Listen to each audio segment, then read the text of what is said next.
नमस्कार बच्चों, मैं मुकेश शर्मा, लेक्चरर केमिस्ट्री, राजकीय पॉलिटेक्निक महाविद्यालय अलवर। कोविड-19 को देखते हुए जो ऑनलाइन क्लासेज की पहल की गई है, उसी श्रृंखला में आज अपन बात करेंगे कोर्स कोड 1003 अप्लाइड केमिस्ट्री की यूनिट संख्या 1 के atomic structure, chemical bonding and solution के हाइड्रोजन स्पेक्ट्रम एंड हाइजेनबर्ग अनिश्चितता के सिद्धांत के बारे में। पिछली वीडियो में अपन ने थोड़ा बेसिक आइडिया लिया था कि एटम में क्या कौन से पार्टिकल्स होते हैं, प्रोटॉन इलेक्ट्रॉन की पोजीशन क्या होती है, एटम की रेडियस क्या होती है, बोर मॉडल क्या है, उसके बारे में अपन ने पिछली वीडियो में डिटेल में अध्ययन किया था। अब इस वीडियो में बोर रेडियस से आगे के अपन अध्ययन करेंगे। तो सबसे पहले अपन बात करते हैं बोर कक्ष में इलेक्ट्रॉन का वेग। अब इलेक्ट्रॉन का वेग ज्ञात करने के लिए क्या करेंगे अपन, जो बोर मॉडल के जो तीन मैथमेटिकल फॉर्म थे, उसमें सेकंड मैथमेटिकल जो ये था mvr बराबर NHY, इसका मतलब है कि कोणीय संवेग का मान NH/2π के पूर्ण गुणज होता है। अब यहाँ से वेलोसिटी की वैल्यू निकाल लेंगे अपन। यहाँ से v बराबर हो जाएगा NH/2πmr। और अपने पास पिछले क्लास में अपने पास रेडियस का फॉर्मूला आया था r बराबर n²h²/4πm²z। जब इस रेडियस की वैल्यू अबव इक्वेशन में रखेंगे, ऊपर वाली इक्वेशन में रखेंगे, तो अपना आएगा v बराबर NH/2πn²h² गुणा 4π²me²z। 2 से 4 कट जाएगा, पाई से पाई कट जाएगा, n और s से nh कट जाएंगे। ठीक है, तो अपना जो वेलोसिटी का फॉर्मूला आएगा वो आएगा 2π² गुणा z/n। ये सारी वैल्यूज कांस्टेंट वैल्यूज है। इनकी जब अपन वैल्यू पुट करेंगे तो फाइनल इक्वेशन अपने पास वेलोसिटी की आएगी v बराबर 2.18 × 10⁸ गुणा z/n सेंटीमीटर/सेकेंड। इसी प्रकार नेक्स्ट आगे अपन अध्ययन करेंगे कि किसी भी कक्ष में उपस्थित इलेक्ट्रॉन की ऊर्जा कैसे ज्ञात की जाती है। अब किसी भी कक्ष में उपस्थित इलेक्ट्रॉन की ऊर्जा ज्ञात करने के लिए जो टोटल एनर्जी होती है, अपनी एनर्जी होती है, वो दो प्रकार की ऊर्जाओं का योग होता है, गतिज ऊर्जा और स्थितिज ऊर्जा। गतिज ऊर्जा मतलब काइनेटिक एनर्जी, यानी कि इलेक्ट्रॉन की वेलोसिटी के कारण जो एनर्जी आती है उसको बोलते हैं काइनेटिक एनर्जी। और दूसरी होती है स्थितिज ऊर्जा। स्थितिज ऊर्जा का मतलब होता है कि इलेक्ट्रॉन की पोजीशन, मतलब रेडियस, उसकी सेंटर से दूरी के आधार पर जो एनर्जी डिसाइड होती है उसको बोलते हैं पोटेंशियल एनर्जी या स्थितिज ऊर्जा। ठीक है, तो किसी भी इलेक्ट्रॉन की, किसी भी बॉडी की गतिज ऊर्जा ज्ञात करने का सूत्र होता है 1/2 mv²। m होता है उस जिसके अपने गतिज ऊर्जा ज्ञात कर रहे हैं उसका मास, v होता है उसकी वेलोसिटी। तो यहाँ अपन इलेक्ट्रॉन की बात करें तो इलेक्ट्रॉन का मास आएगा, तो गतिज ऊर्जा बराबर क्या हो जाएगा 12mv²। और स्थितिज ऊर्जा होती है ze²/r माइनस जेड। माइनस क्यों आएगा कि इलेक्ट्रॉन पर कौन सा आवेश अपने पास, नेगेटिव आवेश है। जब इलेक्ट्रॉन की ऊर्जा निकाली जाती है तो potential kinetic energy plus potential energy किया जाता है, मतलब kinetic energy plus potential energy. तो काइनेटिक एनर्जी का फॉर्मूला होता है -12mv² प्लस -ze²। ठीक है, तो जो बोर परमाणु के बोर मॉडल का जो पहला मैथमेटिकल फॉर्म था वो था mv² बराबर z²/r। जब ये इस इक्वेशन में mv² का मान रखेंगे अपन, यहाँ से mv² 1/2 z² माइनस z²। तो जो कॉमन आउट है उसको कॉमन ले लेंगे अपन मैथ के अकॉर्डिंग। तो z²/r कॉमन है, तो 1/2 -1, तो यहाँ पे क्या हो जाएगा, E बराबर हो जाएगा -z²/2r। ठीक है, r क्या है यहाँ पे, रेडियस, r क्या है यहाँ पे, त्रिज्या। ठीक है, तो त्रिज्या की वैल्यू अपन ने निकाली थी n²h²/4π²me²z। ठीक है, तो ये वैल्यू अपन इस इक्वेशन में पुट करेंगे। जैसे ही वैल्यू इस इक्वेशन में पुट करेंगे तो अपने पास इक्वेशन आ जाएगी E बराबर -z², यहाँ से आया, अपॉन 2, r की वैल्यू यहाँ से इसमें पुट करेंगे तो n²/h², नीचे वाली वैल्यू क्रॉस मल्टीप्लिकेशन के कारण ऊपर चली जाएगी, तो 4π²me²z। 2 से 4 कट जाएगा, तो फाइनल वो आएगा अपना E बराबर -2π² me4 ई स्क्वायर यहाँ पे ई स्क्वायर दोनों जुड़ेंगे ME4 Z square N square upon Z square. अब यहाँ पे जो कांस्टेंट वैल्यूज है, जो कांस्टेंट चीजें उनको अपन बाहर निकालने हैं। 2 पाई, पाई कांस्टेंट है, m इलेक्ट्रॉन का द्रव्यमान कांस्टेंट है, चाहे वो सोडियम का ले लो चाहे हाइड्रोजन का ले लो, किसी भी एटम का इलेक्ट्रॉन ले लो उसके लिए द्रव्यमान फिक्स रहता है, तो उसको अपन कांस्टेंट बाहर लेंगे। और ई स्क्वायर मतलब इलेक्ट्रॉन पे जो चार्ज है, इलेक्ट्रॉन का किसी भी एलिमेंट का ले लो, किसी भी एटम का ले लो, इलेक्ट्रॉन पे जो चार्ज है वो कांस्टेंट है। एच यहाँ पे प्लैंक कांस्टेंट है, तो ये सारी चीजें कांस्टेंट है। कांस्टेंट चीजों को बाहर निकाल लिया अपन ने। जेड वेरिएबल है, एन चेंज हो सकता है कौन सी कक्षा में, तो जब इनकी सबकी वैल्यू रखेंगे तो अपना फाइनल इक्वेशन आएगा। वैसे तो स्पेक्ट्रम में इस इक्वेशन का उपयोग होगा अपना, ये वाली इक्वेशन है एक्सप्लेनेशन ऑफ हाइड्रोजन स्पेक्ट्रम, इसका उपयोग होगा। अब इनकी सबकी वैल्यू पुटा करेंगे अपन सबकी, ये जो भी कांस्टेंट चीजें हैं। पाई की वैल्यू 3.14 है, एम की वैल्यू 9.10 इंटू 10⁻28 kg है, और इलेक्ट्रॉन के ऊपर चार्ज होता है 4.80 इंटू 10⁻10 ESU है। प्लैंक कांस्टेंट है, उसका मान है 6.6 इंटू 10⁻27 अर्ग जूल अर्ग सेकेंड। जब इनकी सबकी अपन वैल्यू पुट करेंगे तो फाइनल इक्वेशन आएगी एनर्जी ज्ञात करने की, E बराबर -13.6 into Z square upon N square electron volt. ठीक है, अब यहां से इस इक्वेशन का उपयोग लेते हुए अपन आगे हाइड्रोजन के स्पेक्ट्रम की व्याख्या करेंगे। हमारे सिलेबस का सेकंड सब टॉपिक जो है वो है, और फर्स्ट सब topic hydrogen spectrum explanation based on Bohr model. तो अब इस हाइड्रोजन स्पेक्ट्रम को समझने के लिए अपन ने पूरा पीछे डिटेल स्टडी की कि कैसे रेडियस कैलकुलेट की जाती है, वेलोसिटी एनर्जी कैलकुलेट की। अब यहाँ से आगे अपन पूरा स्पेक्ट्रम स्टडी करेंगे, कैसे कैसे उसमें स्पेक्ट्रम में क्या क्या होता है।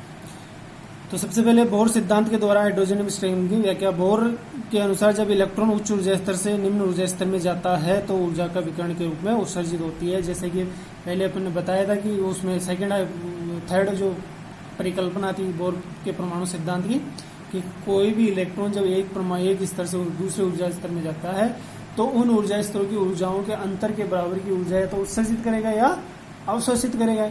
उत्सर्जित कब करेगा? जब ऊंचे से नीचे में आएगा, और अवशोषित कब करेगा? जब निम्न से उच्च में जाएगा। तो यहाँ पे कह रहे हैं जब उच्च ऊर्जा स्तर से, यानी इसकी एनर्जी ज्यादा होगी, उच्च ऊर्जा स्तर से निम्न ऊर्जा स्तर में जाता है, N2 से N1 में जाता है, तो ऊर्जा विकिरण के रूप में उत्सर्जित करती है।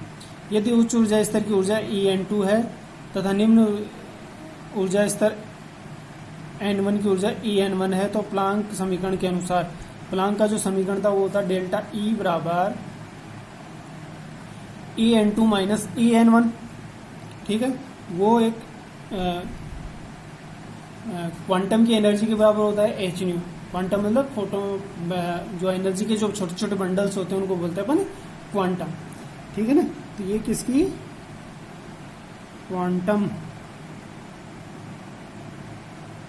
ठीक है, अब यहां से डेल्टा ई बराबर EN2 माइनस EN1 बराबर SC, इसको आगे फर्दर और कैलकुलेट करेंगे तो न्यू जो फ्रीक्वेंसी होती है, न्यू के यहाँ पे क्या है?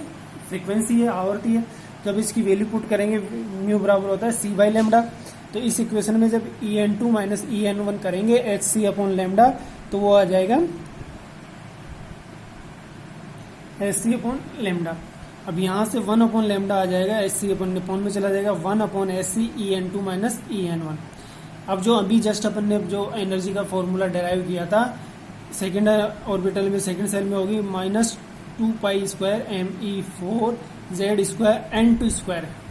ठीक है ना, H स्क्वायर। इसी प्रकार N1 में होगी minus 2 pi square ME4 Z square upon N1 square H square. ठीक है, तो ये वाली एनर्जी हो गई। अब इन दोनों को अपन इक्वेशन फर्स्ट में रखेंगे, ऊपर जो इक्वेशन आई थी EN2 माइनस EN1। ठीक है, तो जैसे ही इसमें रखेंगे तो यहां से अपना फॉर्मूला आ जाएगा 1 अपॉन लेमडा बराबर 1 upon HC minus 2 pi square ME4 Z square N2 square H square minus. ठीक है, माइनस है और माइनस के साथ आएगा तो माइनस माइनस माइनस प्लस हो जाएंगे, आगे सब क्या है उसको 2 pi square ME4 Z square upon N square N1 square H square. जो कॉमन चीज है उसको बाहर ले लेंगे अपन, तो ये आ जाएगा 2 pi square ME4 E square upon CH cube. H square बाहर आएगा यहाँ से H स्क्वायर बाहर आएगा, H पहले से है तो ये हो जाएगा CH क्यूब हो जाएगा। अब ब्रैकेट में बचेगा -1 upon N2 square plus 1 upon N1 square. यहाँ पे माइनस माइनस दोनों प्लस हो जाएंगे इसलिए प्लस का, अब इसको आगे पीछे कर सकते हैं तो ये हो जाएगा R बराबर 1 अपॉन लेमडा बराबर 2 pi square ME4 Z square upon CH cube 1 upon N1 square minus 1 upon N2 square. अब यहाँ पे जो कॉमन आउट निकाला अपन ने, जेड को छोड़ के जितना भी जो कॉमन आउट निकाला उसको एक नए कांस्टेंट कह देते हैं, आर बोल देते हैं, उसको बोलते हैं अपन रिडबर्ग कांस्टेंट। तो यहाँ से जो अपना वैल्यू जो फॉर्मूला आएगा स्पेक्ट्रम आइडेंटिफाई करने का फॉर्मूला आएगा वो आएगा 1 अपॉन लेमडा बराबर RZ square bracket 1 upon N1 square minus 1 upon N2 square, ठीक है। और 1 अपॉन लेमडा को अपन कहेंगे न्यू बार बराबर होता है RZ square bracket 1 upon N1 square minus 1 upon N2 square. R को क्या कहेंगे, एक नियतांक का रिडबर्ग कांस्टेंट है, रिडबर्ग कांस्टेंट है, इसका मान होगा 109 737 सेंटीमीटर इनवर्स। तो ये तरंग संख्या ज्ञात करने का फॉर्मूला है अपना, स्पेक्ट्रम में तरंग संख्या ज्ञात करने का फॉर्मूला है, ठीक है बच्चों। तरंग संख्या ज्ञात करने का फॉर्मूला है। आगे अपना न्यू बार बराबर RZ square 1 upon N1 square minus 1 upon N2 square. अब इसको इस प्रकार समझेंगे अपन, ये अपना एटम है, हाइड्रोजन एटम की बात कर रहे हैं, यहाँ पे हाइड्रोजन एटम की बात कर रहे हैं। ये अपनी प्रथम कक्षा है, प्रथम कक्षा, दूसरी कक्षा, तीसरी कक्षा, और ये चौथी कक्षा, और ये पांचवी कक्षा, और ये छठी कक्षा। अब अपन यहाँ बात कर रहे हैं इलेक्ट्रॉन ऊर्जा उत्सर्जित करता है स्पेक्ट्रम के दौरान। तो ऊर्जा उत्सर्जित करने का मतलब है इलेक्ट्रॉन हायर एनर्जी लेवल से लोअर एनर्जी लेवल में जाता है। तो अब वो किसी भी लेवल से अगर कहीं से भी आता है, जैसे अपन फर्स्ट सेल में कहीं से भी, जैसे सेकंड से आ रहा है, फर्स्ट में आ रहा है, ठीक है, थर्ड से आ रहा है, फर्स्ट में आ रहा है, फोर्थ से आ रहा है, फर्स्ट में आ रहा है, फिफ्थ से आ रहा है, सिक्स से आ रहा है, तो कहीं से भी इलेक्ट्रॉन आ रहा है, N2 का मान कहीं भी है तो वो फर्स्ट इलेक्ट्रॉन में आ रहा है तो एक अलग श्रेणी का निर्माण करता है। इसी प्रकार अगर कहीं से भी इलेक्ट्रॉन आके सेकंड वाली सेल में आके रुक जाता है वो अलग श्रेणी का निर्माण करता है, इसका बामर श्रेणी का, ठीक है ना। इसी प्रकार अगर इलेक्ट्रॉन कहीं से भी आकर यानी कि अपर लेवल एनर्जी लेवल से थर्ड एनर्जी लेवल में आके रुकता है तो वो पाश्चिम श्रेणी का निर्माण करता है। अब ये तो एक सर्कुलर वो है डायग्राम। अब अपन इसको एक इसके पर्टिकुलर एक हिस्से की बात करेंगे, तो इस पर्टिकुलर हिस्से की बात करेंगे तो एक ऐसा डायग्राम प्राप्त होगा अपने को, ऐसा डायग्राम प्राप्त होगा, ठीक है ना। अब देखो इसमें बता रखा है N1 का है, N1 क्या है यहाँ पे, जहां से इलेक्ट्रॉन जहां इलेक्ट्रॉन आ रहा है, और N2 क्या है यहाँ पे, जहां से इलेक्ट्रॉन आ रहा है। जैसे कि कहीं से भी इलेक्ट्रॉन आ रहा है और पहली सेल में आके रुक रहा है, ठीक है ना, तो जो श्रेणी बनती है उसको लाइमन श्रेणी कहेंगे। और अपर एनर्जी लेवल से इलेक्ट्रॉन आ रहा है और सेकंड से एनर्जी लेवल में आके रुक रहा है, तो जो श्रेणी बनती है, सीरीज बनती है, विभिन्न प्रकार की लाइन होगी, तो वो उसको बोलते हैं अपन बामर श्रेणी। इसी प्रकार अगर तीसरी सेल में आके रुक रहा है तो उसको बोलते हैं पाश्चिम श्रेणी। इसी प्रकार अगर चौथी सेल में आके रुक रहा है तो उसको बोलते हैं ब्रैकेट फंड। ऐसे प्रकार की कई श्रेणियां बनती है, हम तो अपने लेवल में अपने सिलेबस में 5 तक है, लाइमन, बामर, पाश्चिम, ब्रैकेट और फंड। छठी होती है हम्प्री श्रेणी होती है, ठीक है ना। तो यहाँ से देखो एक ही हाइड्रोजन में एक ही इलेक्ट्रॉन होता है, परंतु कई प्रकार की लाइनें प्राप्त होती है। तो यहाँ से क्या होता है, जो हाइड्रोजन का जो लाइन स्पेक्ट्रम होता है, जो एनर्जी का अपन जो प्रोफाइल डायग्राम प्राप्त करते हैं, वो ऐसी लाइनें प्राप्त होती है, वो इसकी व्याख्या करता है। तो यहाँ से हो रही है कि हाइड्रोजन का जो लाइन स्पेक्ट्रम है उसकी एक्सप्लेनेशन हो रहा है कि हाइड्रोजन में स्पेक्ट्रम लाइन सतत प्राप्त होना चाहिए था, परंतु लाइन प्राप्त होता है। तो क्यों ऐसा प्राप्त होता है, यानी कि एक ही इलेक्ट्रॉन से कई लाइनें प्राप्त होती हैं, ठीक है। अब अपन बात करेंगे यहाँ पे, देखो कहीं से भी अभी जो बताया मैंने, कहीं से भी अगर इलेक्ट्रॉन आके पहली श्रेणी फर्स्ट सेल में रुक रहा है, ठीक है ना, तो लाइमन श्रेणी का निर्माण करेगा। सेकंड में आके रुक रहा है तो बामर श्रेणी का निर्माण करेगा। थर्ड में आके रुक रहा है तो पाश्चिम, ब्रैकेट, फंड और हम्प्री। तो ये कई अलग अलग सीरीज बनती है। वो कैसे बनती है देखो, n1 का मान मतलब जहाँ इलेक्ट्रॉन आके रुकता है, n2 का मान मतलब जहाँ से इलेक्ट्रॉन आ रहा है। अगर फर्स्ट सेल में आके इलेक्ट्रॉन रुक रहा है तो उसमें उससे अपर एनर्जी लेवल सारे होंगे, 2 3 4 5 6 जितने भी अपर एनर्जी लेवल हो सारे फर्स्ट में आके रुकेंगे, तो लाइमन श्रेणी का निर्माण होगा। और ये कौन से रीजन क्षेत्र में होगा, पराबैंगनी क्षेत्र में होगी इसकी जो रेडिएशन वेवलेंथ होगी, ठीक है ना। इसी प्रकार n2 का मान अगर 2 है, n1 का मान अगर 2 है तो बामर श्रेणी का निर्माण होगा। बामर श्रेणी के लिए n2 का मान होगा 3 4 5 6, ठीक है ना, इस फॉर्मूले के अकॉर्डिंग। और ये विजिबल रीजन में प्रकट होता है। इसी प्रकार अगर n1 का मान 3 है तो वो पाषाण श्रेणी का निर्माण करता है, और उसके लिए n2 का मान होगा 4 5 6 7 8 जैसे अपर जो भी है, और वो इंफ्रारेड रीजन का में शो होता है। इसी प्रकार n1 का मान अगर 4 है, n1 का मान अगर 4 है तो कौन सी श्रेणी का निर्माण करेगा, फंड श्रेणी का निर्माण करता है, ब्रैकेट श्रेणी का निर्माण करता है ब्रैकेट। और उसके लिए n2 का मान होगा 5 4 से जस्ट ऊपर वाले जितने भी हैं। इसी प्रकार फंड श्रेणी के लिए n1 का मान होगा 5 और n2 का मान होगा 6 7 8 9 जितने भी ऊपर के। हम्प्री के लिए होगा n1 का मान 6। तो ये पूरा ये लाइन डायग्राम, बहुत सारी लाइनें प्राप्त होती है, इसलिए हाइड्रोजन का स्पेक्ट्रम लाइन प्राप्त होता है। अब किसी भी एटम के लिए अगर टोटल लाइनों की संख्या ज्ञात करनी होती है तो उसका फॉर्मूला होता है n bracket n+1 divide by 2। n का मतलब जहां से इलेक्ट्रॉन आ रहा है, मैक्सिमम नंबर जहां से इलेक्ट्रॉन आ रहा है। जैसे 5वीं सेल से पहली सेल में आके रुक रहा है तो यानी कि 5 इंटू, जैसे 5वीं सेल से पहली सेल में आके रुक रहा है तो वो कितनी लाइनें बनेगी, 5 + 6 30 15 लाइनें बनेगी, ठीक है। जैसे अब 15 लाइन कैसे बनेगी, जैसे कि यहाँ अपन यहीं से बात, ठीक है। चलो अपन 7 ले लेते हैं क्योंकि अपना डायग्राम 7 सेल का बना हुआ है, तो 7 ले लेंगे। तो n का मान अगर 7 है तो 7 × 7 8 56 28 लाइनें बननी चाहिए। जब इसमें n का मान अपन 7 रखेंगे तो ये हो जाएगा 7 × 8 डिवाइड बाई 2 28 लाइन, ठीक है ना। तो सारी जितनी भी है 28 लाइंस बनेगी। 28 लाइन। अब तरंग संख्या का बेस अपन यहाँ कुछ न्यूमेरिकल करेंगे, जैसे कि यहाँ पे न्यूमेरिकल है बामर श्रेणी जो उत्सर्जित विकिरण तरंग की तरंग दैर्ध्य ज्ञात कीजिए जब हाइड्रोजन परमाणु में एक इलेक्ट्रॉन चतुर्थ कक्षा से, अब चतुर्थ कक्षा से मूल अवस्था में आता है, मतलब n1 का मान कितना होगा यहाँ पे, n1 का मान बामर श्रेणी के लिए, बामर श्रेणी बोला है, बामर श्रेणी कब बनेगी, जब n1 का मान 2 होगा और n2 का मान क्या है यहाँ पे 4 है, ठीक है ना। तो रिडबर्ग नियतांक दे रखा बामर श्रेणी में रेखाओं की संख्या को वेवलेंथ ज्ञात करने का सूत्र ये होगा, क्योंकि n1 का मान 2 रखेंगे अपन तो उसका जो वेवलेंथ का सूत्र होगा 1/λ r बराबर, और हाइड्रोजन के लिए z का मान 1 होता है तो rz² 1z² का मान 1 हो जाएगा, ठीक है ना। 1/2² - 1/n², तो 1/λ r की वैल्यू जो भी अपन यहाँ पुट कर लेंगे क्वेश्चन में दे रखी है 1/2² -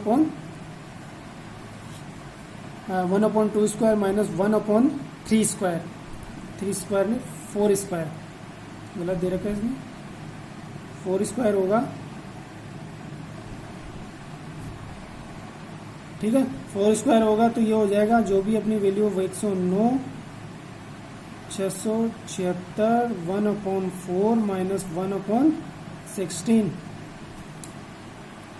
ठीक है। जब इसका LS लेंगे 36 आएगा, 36 आएगा तो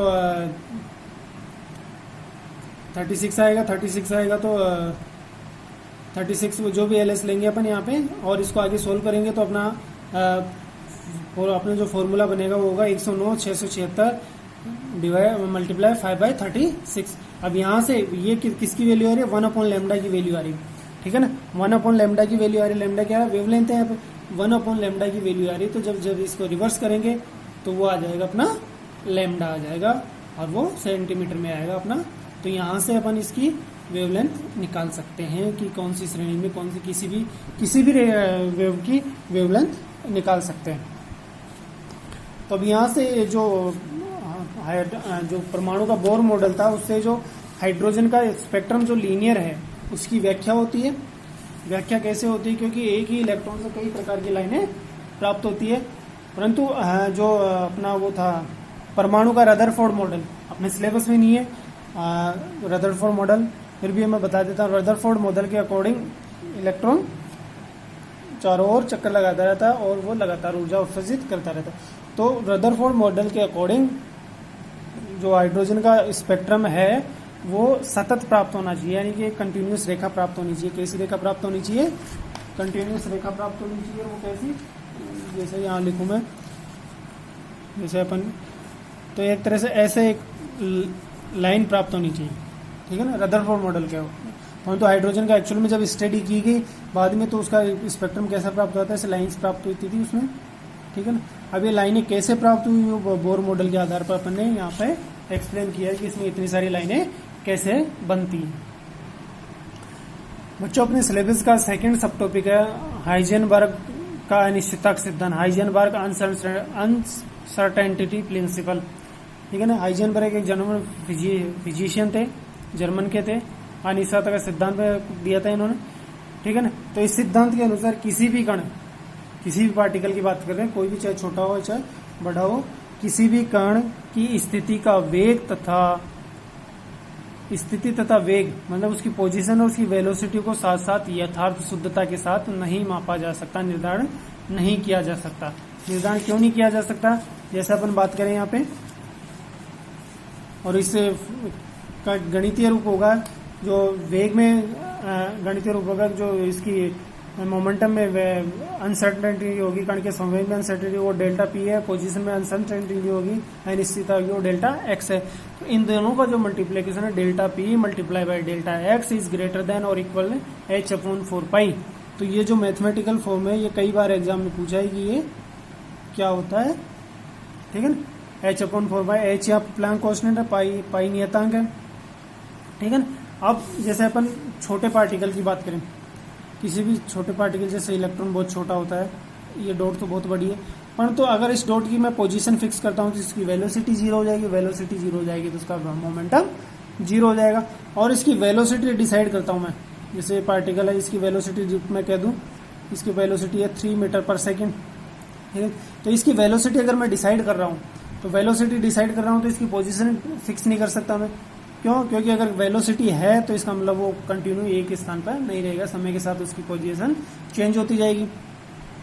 तो हाइजेनबर्ग का अनिश्चितता का सिद्धांत यही है कि जो अपना डेल्टा एक्स है, यानी कि स्थिति में अनिश्चितता, और डेल्टा पी है, इनका मल्टीप्लीकेशन एच अपॉन 4 पाई के बराबर या उससे ज्यादा होता है, ठीक है ना। अगर अपन एक की स्थिति फिक्स करें, अगर डेल्टा एक्स की स्थिति